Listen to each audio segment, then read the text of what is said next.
అందరికీ నమస్కారం అండి. Welcome back to our channel. Telangana రాష్ట్ర ప్రభుత్వ ఉద్యోగులకు సూపర్ గుడ్ న్యూస్ని ప్రకటించిన సీఎం. సంచలనం 15 ఏళ్ల కల అయితే నెరవేరింది అండి ఉద్యోగులకి సంబంధించి. ఈ వీడియోలో వీడి గురించి పూర్తి వివరాలు అయితే తెలుసుకుందాం.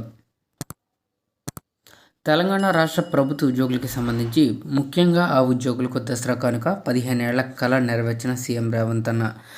దసరా పండుగ వేళ తెలంగాణ ప్రభుత్వం శుభవార్త చెప్పింది. దాదాపు 15 సంవత్సరాలుగా పెండింగ్లో ఉన్నటువంటి 3 వేతన సవరణ కమిషన్ల బకాయిలను అమలు చేస్తూ ముఖ్యమంత్రి రేవంత్ రెడ్డి గారి ప్రభుత్వం దివ్యాంగ ఉద్యోగులకు శుభవార్త చెప్పింది. ఎంతో కాలంగా దివ్యాంగ ఉద్యోగులు డిమాండ్ చేస్తున్న పీఆర్సీ బకాయిల అమలుపై ప్రభుత్వం కీలక నిర్ణయం తీసుకుంది. 2010, 2015, 2020 ఈ 3 వేతన సవరణ కమిషన్ల పీఆర్సీలను ప్రభుత్వం ఆమోదించి తక్షణం అమలు చేయడంతో దివ్యాంగ ఉద్యోగులకు బిగ్ రిలీఫ్ దొరికినట్లయింది. దసరా పండుగ సమయంలో తెలంగాణ ప్రభుత్వం తీసుకున్న ఈ నిర్ణయంతో తెలంగాణ రాష్ట్ర వికలాంగుల కార్పొరేషన్ చైర్మన్ మూర్తినేని వీరయ్య తీసుకున్న ప్రభుత్వానికి, తెలంగాణ మంత్రులకు, ఉన్నతాధికారులకు తన ధన్యవాదాలు అయితే తెలిపారు.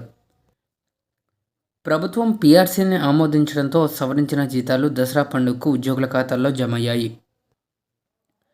ప్రతి ఉద్యోగికి 55,000 రూపాయల మించి జీతంలో పెరుగుదల అయితే నమోదైంది. ఈ పెరుగుదల కారణంగా ప్రతి ఉద్యోగికి కూడా 55,000 రూపీస్ వారి జీతంలో హైక్ అయితే లభించినట్లు తెలంగాణ రాష్ట్ర వికలాంగుల కార్పొరేషన్ చైర్మన్ వెల్లడించారు.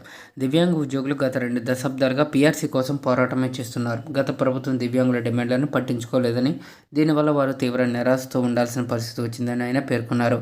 ఎట్టకేలకు ప్రస్తుతం తెలంగాణలో కాంగ్రెస్ ప్రభుత్వం తీసుకున్న నిర్ణయం దివ్యాంగుల జీవితంలో నిజంగానే పండుగను తెచ్చిందని అభిప్రాయపడ్డారు. దసరా పండుగ వేళ వారికి నిజంగా బహుమతినిచ్చినట్టు అయిందని పేర్కొన్నారు. ఉద్యోగులు పెరిగిన జీతాలను తీసుకున్నారని, సీఎం తీసుకున్న ఈ నిర్ణయంతో దివ్యాంగ ఉద్యోగుల కుటుంబాలు చాలా సంతోషంగా ఉన్నాయన్నారు. ఇక ఈ ప్రక్రియ విజయవంతం కావడానికి సహకరించిన ముఖ్యమంత్రి రేవంత్ రెడ్డి గారికి, ఉప ముఖ్యమంత్రి బట్టి విక్రమార్క, మంత్రి అట్లూరి లక్ష్మణ్ కుమార్కు ప్రత్యేక కృతజ్ఞతలు అయితే తెలిపారు. పెరిగిన వేతనాలతో ఉద్యోగులు సంతోషంగా దసరా పండుగను జరుపుకుంటున్నారని ఆయన అన్నారు.